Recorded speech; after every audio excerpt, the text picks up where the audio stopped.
Haleluya. Dengan kekuatanku ku dapat jalani hidupku. Tanpa Tuhan yang di sampingku, ku tak mampu sendiri. Engkaulah kuatku yang menopangku.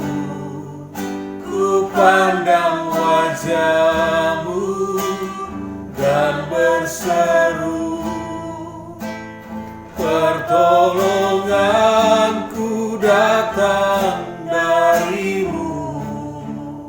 Peganglah tanganku, jangan lepaskan. Kaulah harapan dalam hidupku. Ku angkat wajah, amin, haleluya, dan berseru, pertolonganku datang dari-Mu. Peganglah tanganku, jangan lepaskan. Kaulah harapan dalam hidupku. Bapa kami yang di sorga, kami mengucap syukur atas segala kebaikan-Mu di dalam hidup kami. Engkaulah pengharapan di dalam hidup kami ya Tuhan. Kami bersyukur kami boleh ada saat ini karena kemurahan Tuhan. Kami akan mendengarkan firman Allah. Tuhan, urapilah hamba-Mu. Berfirmanlah bagi kami. Hati kami siap untuk menerima firman-Mu. Di dalam nama Tuhan Yesus Kristus kami sudah berdoa. Haleluya. Amin. Haleluya. Puji Tuhan, Bapak Ibu, Saudaraku yang dikasih Tuhan. Kita bersyukur pada kesempatan saat ini kita masih boleh diberi kesempatan untuk mendengarkan firman Allah. Mari kita akan sama-sama melihat firman Tuhan pada saat ini. Buka hati saudara supaya firman Allah ini menjadi berkat dan menjadi kekuatan bagi kita. Saat ini tema firman Allah berbicara tentang kesukaan di tengah kesesakan. Mari kita buka di dalam Alkitab kita. Kita lihat kitab Habakuk. Habakuk pasal yang ketiga, ayat yang ke-17 sampai ayat yang ke-19. Firman Allah berkata demikian. Sekalipun pohon ara tidak berbunga, pohon anggur tidak berbuah, hasil pohon zaitun mengecewakan, sekalipun ladang-ladang tidak menghasilkan bahan makanan, kambing domba terhalau dari kurungan, dan tidak ada lembu sapi dalam kandang. Namun aku akan bersorak-sorak di dalam Tuhan, beria-ria di dalam Allah yang menyelamatkan aku. Ayat 19, Allah Tuhanku itu kekuatanku. Ia membuat kakiku seperti kaki rusa dan membiarkan aku berjejak di bukit-bukitku. Puji Tuhan, Bapak Ibu Saudaraku yang dikasih Tuhan. Habakuk artinya adalah memeluk atau bergumul. Seperti kita lihat tentang kitab Habakuk ini, bagaimana dia bergumul oleh karena satu persoalan, satu kesesakan yang dia alami. Nah, kitab Habakuk ini berisi tentang pergumulan daripada Nabi Habakuk ini menghadapi suatu kondisi, situasi yang sulit pada waktu dia hidup. Nah, saudara-saudara, Bapak Ibu yang dikasih Tuhan, dalam pembacaan kita di ayat yang ke-17 sampai ayat yang ke-19, ini adalah bagian-bagian terakhir atau penutup daripada pergumulan iman daripada Habakuk ini. Saudara-saudara, Bapak Ibu yang dikasih Tuhan, sebagai orang percaya, anak Tuhan, orang Kristen, kita tidak lepas dari yang namanya kesesakan atau penderitaan. Penderitaan di dunia menimpa seluruh umat manusia karena akibat daripada dosa. Melalui penderitaan, melalui bencana alam, melalui kelaparan, bahkan kesulitan ekonomi, sakit penyakit, kecelakaan, ataupun kesalahan orang lain yang membuat manusia itu menderita. Karena manusia kita sudah hidup dikutuk oleh dosa, makanya ada yang namanya penderitaan. Oleh sebab itu, karena ada banyak penderitaan di dalam dunia ini, penting bagi kita sebagai iman kita kepada Tuhan, sebagai orang yang percaya, untuk kita bertahan di dalam penderitaan. Mari kita akan melihat latar belakang daripada kitab Habakuk ini, sebelum kita akan melihat bagaimana Habakuk dalam penderitaan kesesakan dia bersorak-sorak kepada Tuhan. Di dalam pasal 1 kita melihat bahwa Habakuk ini menghadapi suatu kehidupan di mana satu masa hal-hal yang sangat menyedihkan. Ada suatu situasi kondisi bagi bangsa Yehuda karena kondisi nasional yang begitu menurun, satu keadaan situasi yang menyedihkan karena sesuatu yang terjadi bagi bangsa itu. Kalau kita lihat di dalam kehidupan Habakuk ini diawali dengan satu pemerintahan daripada Yohas dan Yoyakim. Kalau saudara baca di dalam Yeremia pasal 22 ayat 13 sampai ayat yang ke-19, di mana ada suatu keadaan kemerosotan dalam hal beribadah kepada Tuhan. Pada awalnya seorang raja yang bernama Yosia, dia beribadah kepada Tuhan, tetapi ketika peralihan pemerintahan, berubah setia bangsa Israel. Mereka mulai membangun tempat-tempat ibadah yang menyembah kepada berhala. Dan ini merupakan satu kemerosotan iman yang terjadi bagi bangsa Israel. Dan otomatis murka Allah terjadi bagi bangsa itu. Nah, saudara-saudara, dalam keadaan seperti ini Habakuk melihat suatu keadaan yang sulit. Dari internal bangsanya ada satu kemerosotan agama yang begitu parah. Kemudian yang kedua, ternyata ada juga serangan dari bangsa Babel. Kalau saudara perhatikan di dalam Habakuk pasal 1 mulai ayat yang ke-5 sampai ayat yang ke-11, ada suatu bangsa yang besar akan datang menyerang bangsa Israel, bangsa Yehudi, yaitu bangsa Babel. Nah, satu keadaan yang sulit dialami oleh Habakuk melihat keadaan bangsanya. Ada satu kemerosotan yang luar biasa, keadaan yang sulit, sehingga Habakuk ini harus benar-benar punya iman kepada Tuhan.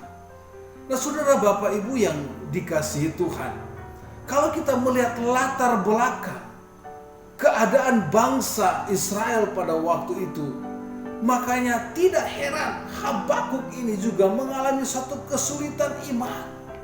Sehingga di pasal yang ketiga, di ayat yang kita sudah baca tadi, bahwa pasal yang ketiga ada doa daripada Nabi Habakuk. Ini puncak imannya dia kepada Tuhan. Dia bergumul,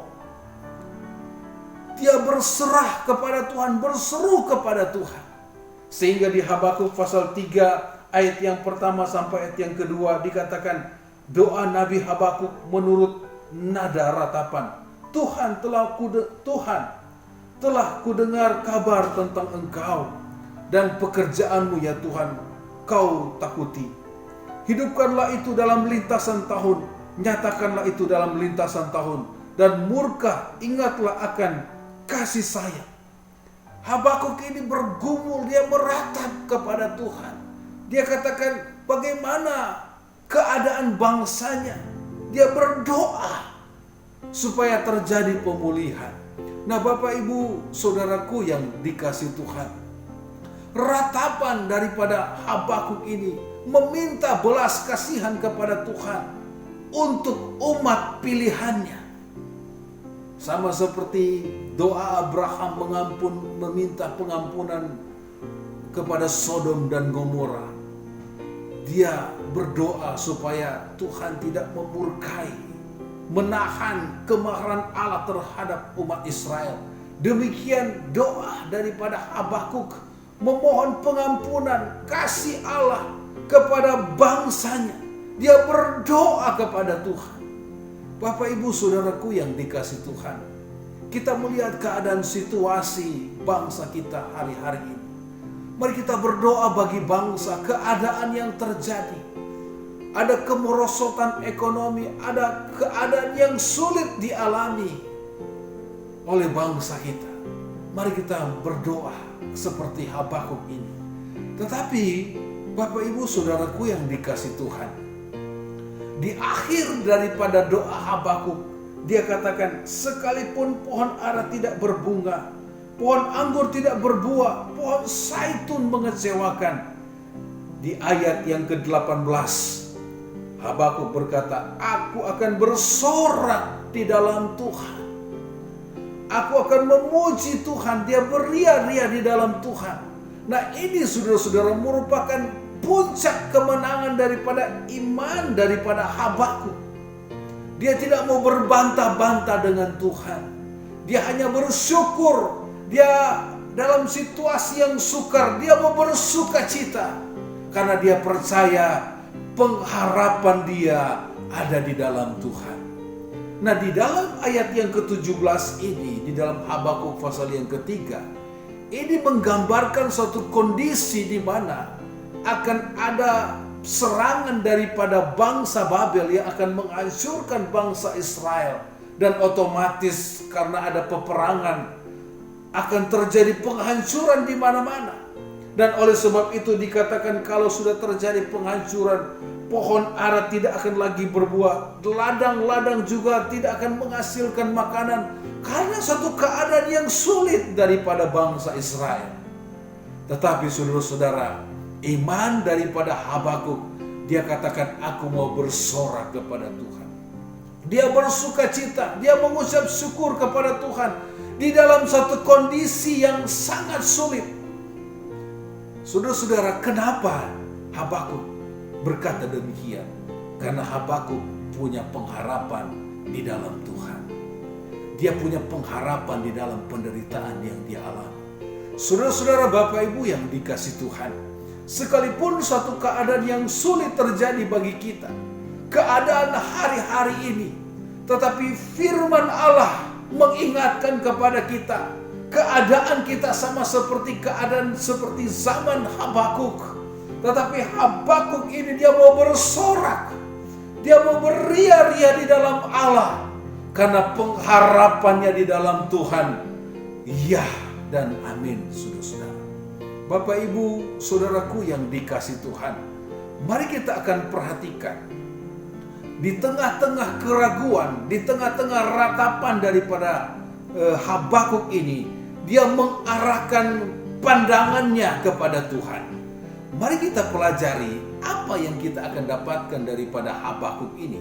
Kalau kita lihat di dalam Habakuk pasal yang kedua, dari ayat yang pertama dikatakan begini, aku mau berdiri di tempat pengintaianku dan berdiri tegak di menara. Aku mau meninjau dan menantikan apa yang akan difirmankannya kepadaku dan apa yang akan dijawabnya atas pengaduanku.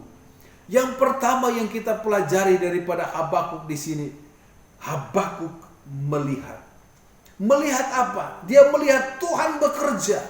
Makanya di ayat yang pertama di dalam Habakuk pasal yang kedua dikatakan, aku mau berdiri di tempat pengintaianku dan berdiri tegak di menara. Aku mau meninjau dan menantikan apa yang difirmankannya kepadaku. Habakuk belajar untuk melihat. Habakuk memposisikan dirinya seperti seorang penjaga di menara pengawal. Dia menjaga apa yang akan Tuhan kerjakan di dalam hidupnya. Apa yang Tuhan akan kerjakan bagi bangsanya. Nah Bapak Ibu Saudaraku yang dikasih Tuhan, mari kita mau supaya kita melihat di sini, meninjau di sini. Artinya kita bawa di dalam doa segala pergumulannya. Dan kita akan melihat bagaimana Tuhan bekerja di dalam hidup saya dan saudara.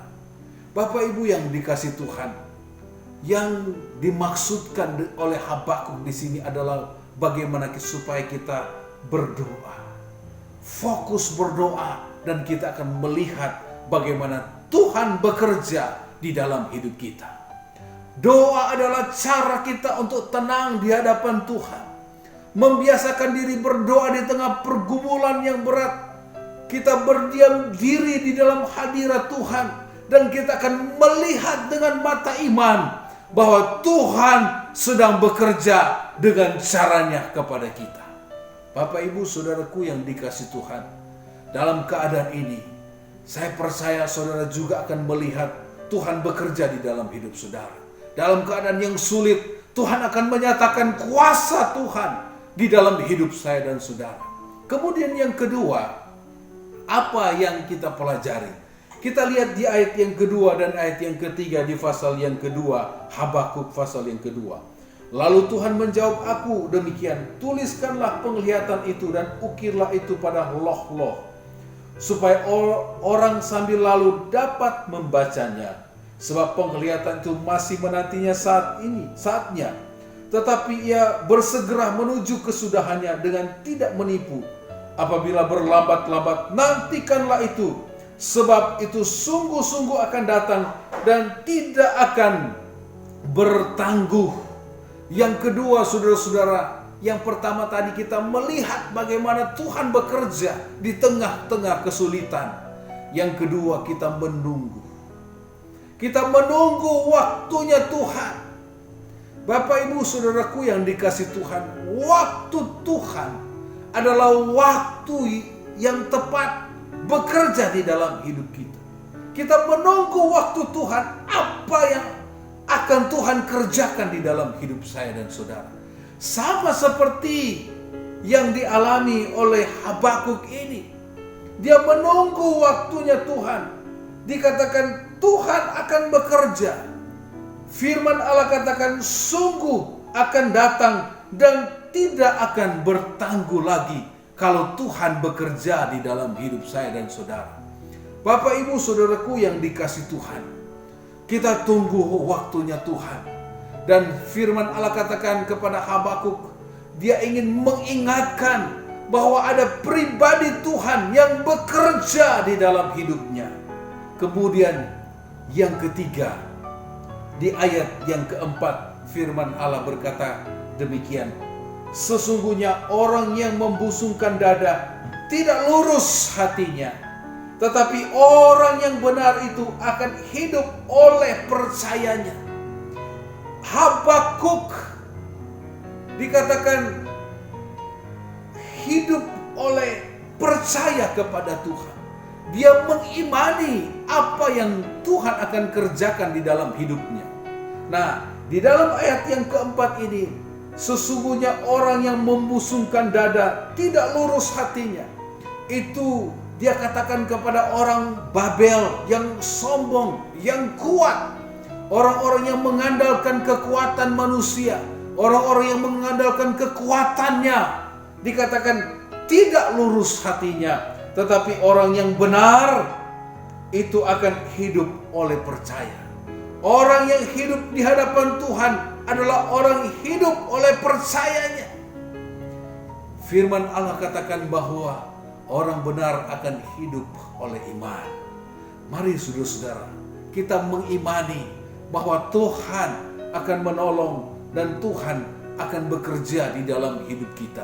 Sama seperti Habakuk, dia imani bahwa Tuhan tidak akan meninggalkan dia dan bangsanya ketika dia berharap bersandar sepenuhnya kepada Tuhan. Nah, saudara-saudara, Bapak Ibu yang dikasihi Tuhan, 3 hal ini, yaitu kita melihat bagaimana Tuhan bekerja di tengah-tengah kesulitan, dan kita menunggu waktunya Tuhan. Jangan terburu-buru, saudara-saudara. Kita tunggu waktunya Tuhan. Kemudian kita imani bahwa Tuhan akan menolong walaupun di masa yang sulit. Nah, saudara-saudara, Bapak Ibu yang dikasihi Tuhan, kita harus percaya kepada Tuhan. Apapun keadaan kita hari-hari ini, mari kita hidup oleh iman kepada Tuhan. Saudara-saudara, percayalah, Tuhan tidak akan meninggalkan kita. Di dalam kisah tentang Tuhan Yesus, Matius pasal yang ke-8, mulai ayat yang ke-23 sampai 27, bagaimana Yesus meredakan angin ribut. Di bagaimana iman percaya daripada murid-murid. Mari kita mau belajar untuk beriman kepada Tuhan. Nah, saudara-saudara, kunci mendapatkan kesukaran di masa sukar. Mari kita akan lihat, saudara-saudara, di dalam Habakuk tadi, ayat yang ke-18, Habakuk pasal yang ketiga, ayat yang ke-18. Kunci dari kita untuk mendapatkan kekuatan di masa sukar adalah ayat yang ke-18 bagian A. Namun aku bersorak-sorak di dalam Tuhan. Ini yang pertama. Bersorak di dalam Tuhan. Sekalipun masa yang sukar, sekalipun masa yang sulit, kita tetap bersorak-sorak kepada Tuhan. Sama seperti bangsa Israel ketika mereka mengelilingi kota Yeriko. Pada hari yang ke-7 mereka bersorak-sorak, maka runtuhlah tembok Yeriko yang begitu tebal itu. Tembok sebesar tembok Yeriko dapat diruntuhkan dengan kuasa bersorak-sorak. Hari ini, saat ini Tuhan mau kita terus bersorak kepada Tuhan, bersukacita di dalam Tuhan, memuji Tuhan walaupun dalam keadaan yang sulit. Saudara-saudara, Bapak Ibu yang dikasihi Tuhan, Efesus pasal 5 ayat yang ke-19, firman Allah berkata demikian. Efesus pasal yang ke-5 ayat yang ke-19. Efesus 5 ayat 19. Dan berkata-katalah seorang kepada yang lain dalam mazmur, kidung, puji-pujian dan nyanyian rohani. Bernyanyi dan bersoraklah bagi Tuhan dengan segenap hati. Tuhan mau supaya kita tetap bersorak sekalipun sulit. Mungkin Bapak Ibu berkata, Pak Pendeta, dalam keadaan sulit, apa bisa kita tetap bersukacita? Firman Allah katakan bersorak. Maka sukacita dari Tuhan, Tuhan akan kerjakan kepada kita sekalipun kita menghadapi masa yang sulit. Kemudian yang kedua, kuncinya adalah di Habakuk pasal 3 ayat yang ke-18 bagian yang ke B juga dikatakan, beria-rialah, beria-ria di dalam Allah yang menyelamatkan aku. Tuhan mau kita terus bersukacita, beria-ria di dalam Tuhan sekalipun kita mengalami penderitaan. Ada proses yang Tuhan kerjakan di dalam hidup kita. Biarlah kita mau bertahan di dalam Tuhan. Kita beria-ria di dalam Tuhan. Seperti Rasul Paulus menasihatkan kita supaya kita tetap bersukacita. Apapun yang kita alami, kita tetap beria-ria di dalam Tuhan. Bersorak bagi Tuhan. Mazmur 68 ayat yang keempat. Firman Allah berkata, tetapi orang-orang benar bersukacita. Mereka beria-ria di hadapan Allah, bergembira dan bersukacita. Sekalipun sulit, kita tetap bersukacita di dalam Tuhan. Dan yang terakhir, di dalam Habakuk pasal 3 ayat yang ke-19 dikatakan, Allah Tuhanku itulah kekuatanku. Ia membuat kakiku seperti kaki rusa. Ia membiarkan aku berjejak di bukit-bukit. Bapak, Ibu, saudara-saudara, Tuhan adalah kekuatan di dalam hidup kita. Mazmur 24 ayat yang ke-7a berkata, Tuhan adalah kekuatanku. dan perisaiku, kepadanya hatiku percaya. Tuhanlah adalah kekuatan kita menghadapi masalah. Tuhan adalah kekuatan kita menghadapi pergumulan hari-hari ini. Jangan mengandalkan kekuatan kita, andalkan kekuatan Tuhan. Gantungkan harapan kita kepada Tuhan, serahkan hidup kita kepada Tuhan. Minta kekuatan Tuhan untuk kita sanggup menghadapi keadaan yang sulit hari-hari ini. Makanya saudara-saudara, dikatakan tadi, kesukaan di tengah kesesakan. Ini yang dialami oleh Habakuk. Sekalipun ada penderitaan dari dalam, dari luar, Habakuk tetap bersorak kepada Tuhan. Dia bersyukur dengan apa yang dialami hari-hari ini. Mungkin keadaan kita dari internal maupun dari eksternal terus menyerang kita, tetapi kita tetap bersyukur, berharap kepada Tuhan yang adalah kekuatan di dalam hidup kita. Nah, saudara-saudara, Bapak Ibu yang dikasih Tuhan, kita percaya apa yang dialami oleh Habakuk. Ada penderitaan, ada kemerosotan, ada keadaan yang sulit bagi bangsanya, sosial, ekonomi, bahkan kesulitan dalam soal beragama, beribadah, ada kesulitan yang dialami. Tetapi Habakuk dengan iman dia katakan di ayat-ayat yang terakhir, dia mau bersorak bagi Tuhan. Ayat yang ke-19 dikatakan, Allah Tuhanku, itulah kekuatanku. Makanya sesuai dengan namanya, Habakuk adalah bergumul, dia merangkul. Mari hari-hari ini kita memeluk Tuhan. Kita berharap sepenuhnya kepada Tuhan. Kita berharap, kita tetap mengandalkan Tuhan di dalam hidup kita. Saya percaya Tuhan tidak akan meninggalkan kita. Tuhan akan menolong kita. Tuhan akan menyertai kita. 3 hal ini saudara-saudara akan memampukan kita untuk kita menghadapi masa-masa yang sukar. Kita minta pertolongan dari Tuhan. Sebagai ayat yang terakhir, saya akan tutup dengan ayat ini saudara-saudara. Yesaya 43 ayat yang kedua. Apabila engkau menyeberang melalui air, aku akan menyertai engkau. Atau melalui sungai-sungai, engkau tidak akan dihanyutkan. Apabila engkau berjalan melalui api, engkau tidak akan dihanguskan, dan nyala api tidak akan membakar engkau. Tuhan akan menolong kita. Tuhan menyertai kita dalam segala keadaan. Andalkan Tuhan. Dalam penderitaan, mari kita tetap mau bersuka, karena kekuatan kita ada di dalam Tuhan. Kesukaan dari Tuhan adalah kekuatan kita. Puji Tuhan, Tuhan Yesus memberkati kita. Tuhan Yesus selalu menyertai kita. Jangan takut, Tuhan ada bersama dengan kita. Allah Immanuel tetap beserta dengan kita. Tuhan Yesus memberkati. Saya akan berdoa bagi saudara. Bapa di sorga, dalam nama Tuhan Yesus, hamba berdoa bagi jemaat Tuhan GPDI Betania. Hamba berdoa Tuhan tolong mereka hari-hari ini. Ada kesulitan, ada pergumulan yang mereka alami. Baik dari dalam maupun dari luar, keadaan yang sulit mereka hadapi. Dan hamba berdoa Tuhan jamah mereka. Sama seperti Habakuk, dia hidup dalam masa-masa yang sulit, masa-masa yang sukar.